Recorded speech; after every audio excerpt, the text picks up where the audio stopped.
Everyone, Koaw here. So I'm at an area lake in Northern Virginia. I've been a fisher for over 30 years, yet I've never intentionally tried to catch a carp. So I'm staged up here today, and hopefully I'll do that. And I just kind of want to share what that experience is like, switching over, trying a new type of fish and going for a new species. I've always been a multi-species angler, so hopefully I can land a big carp here today.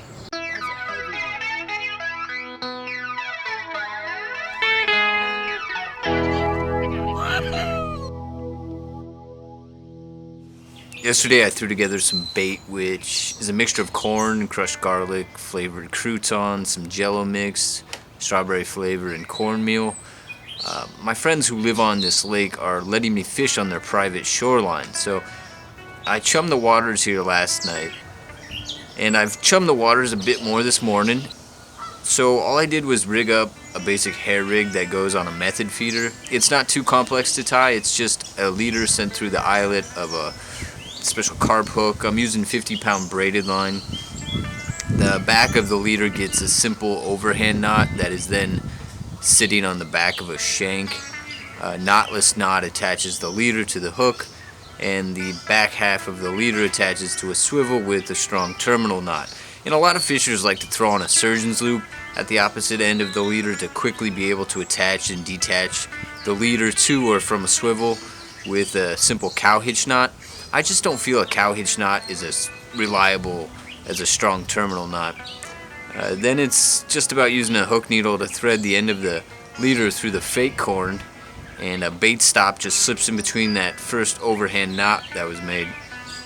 The hook is left empty, and that'll get sucked into the carp's mouth when the carp sucks up the fake corn. I bought a little kit for like $10 that had the hooked bait needle, but the scissors that came with this kit were worth the purchase alone. Then I just mashed a ball of bait around the method lead and kind of put the hook and the fake horn in that ball right there, and got the camera in the water. It's a steep shoreline, so it's about 12 feet deep, and I wasn't too far off from shore. I'm just dropping some extra bait off right where I placed the method feeder, and I should break down slowly in the water, and we'll see what happens. So I know in this lake that there are common carp, Cyprinus carpio, as well as the Amur carp, Cyprinus rurifuscus, which is koi. And really, koi are actually very complicated to identify to a species level because they've been artificially selected for multiple generations. The introgression and hybridization with other species of carp, including the many variants of common carp, it's quite complicated. Normally I don't like doing fishing where I just leave my poles on the bank, but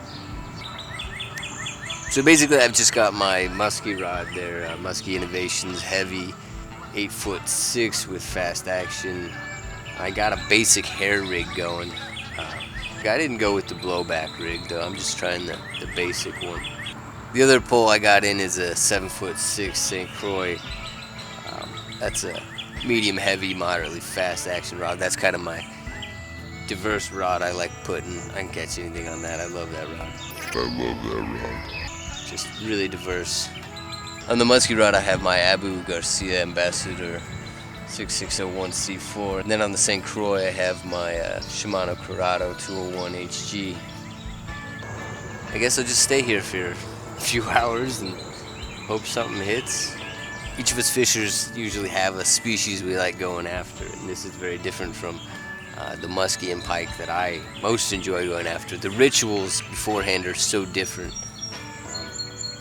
Just creating the hair rigs, it's a totally different experience with the fake corn. And obviously, not casting is a little weird. I really like moving. I'm a moving kind of guy.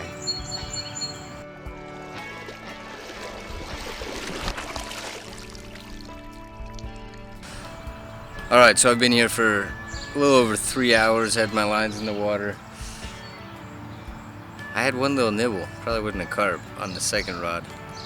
Camera's definitely dead. I have a feeling because this lake, it's a long lake. The inlet's actually at the other side, so the current in this lake is going from here to there. So there's really not much of the lake over on this side. That's just the dam.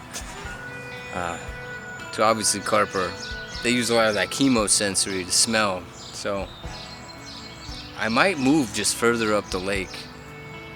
And also when I was diving down there, I noticed it's a really rocky bottom. There's not much vegetation. What would look to be a good place for carp to be doing their foraging. Alright, so 4 hours and no fish at the first spot. I went home, uploaded the footage, and after diving down to get my camera and seeing none of the bait eaten, even the stuff I chummed, I figured the bait mixture needed a tweaking, so I've gone to the grocery store, picked up a similar but different batch of ingredients. This time I'm going to load it with a bunch of garlic powder and use less sweet corn. And if this recipe works, I'll post it in the description below with all the other gear I've used. It's the same day, I'm just farther up the lake, and I was about to take my other friend's raft boat out until I saw some big koi swimming around here at the marina. So I've just set up shop here, trying to see if these koi will hit. I got the camera down there too on one of my rigs, so let's just see what happens.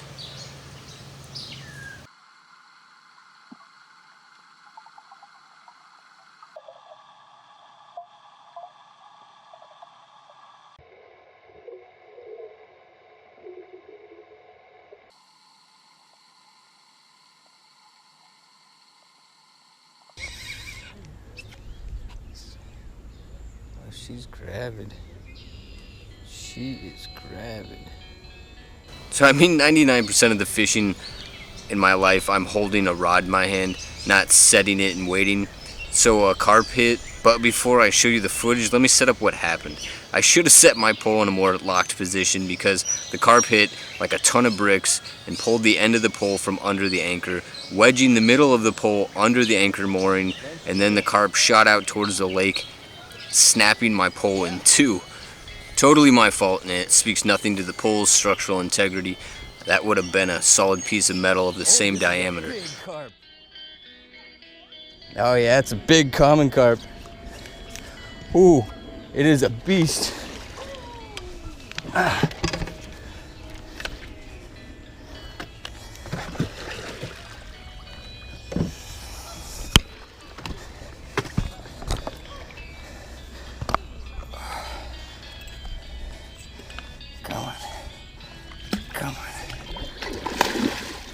Come on. Oh. Whew. Oh, I broke my $140 pole in half though. But I told you I love that pole. It even works when it's broken in half. You know I'll be ordering a new one by the night's end. My $140 beautiful pole. But I got this beauty right here. Oh. Yeah. About 31.5 inches. Yeah, it's a little smaller than I thought. 16 pounds? We'll just say 16 minus the pound and a half this rig is. So it's only 14.5 pounds.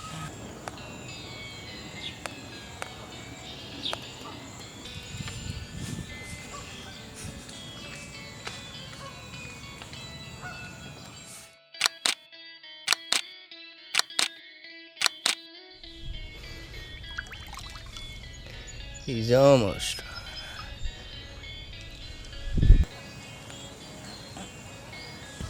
Rest in peace, right?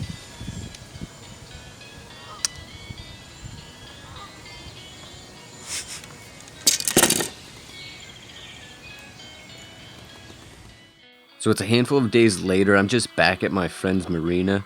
Got the camera in the water. I really want to try and get one of these giant koi swimming around. There was a massive rain yesterday, so the water is just extremely low visibility.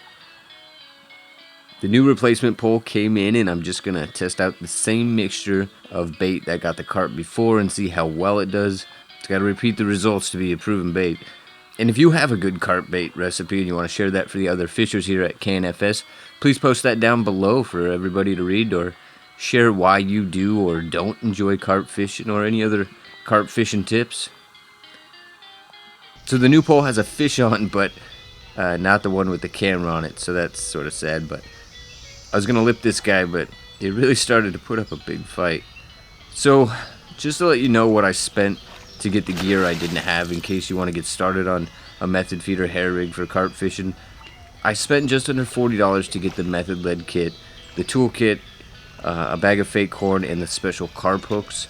And I'll be able to use all of those for years and years to come, probably replacing the swivels over time to make sure they're strong. The bait cost me just under 12 bucks to make one batch, so that's not terrible. And I mean, overall, this type of fishing really isn't my cup of tea. I just enjoy casting and moving, but these carp are strong. The fights these carp put up are just tons of fun. I definitely see the appeal of doing this type of fishing.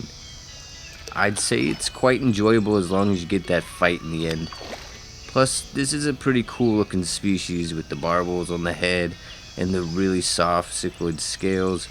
Although there are some variants of common carp without the scales, like your mirror carp that won't have any or just a few. So yeah, I'll probably do this again. I'd like to harvest some from the upper Potomac, and after watching the footage of the carp feeding, it looked like my fake corn was being taken and spit a number of times. So I probably will use a blowback rig next time, or at the very least I'll put some shrink wrap on the edge of the hook and line to give it a fixed angle, and that'll really help the hook set in the fish's mouth.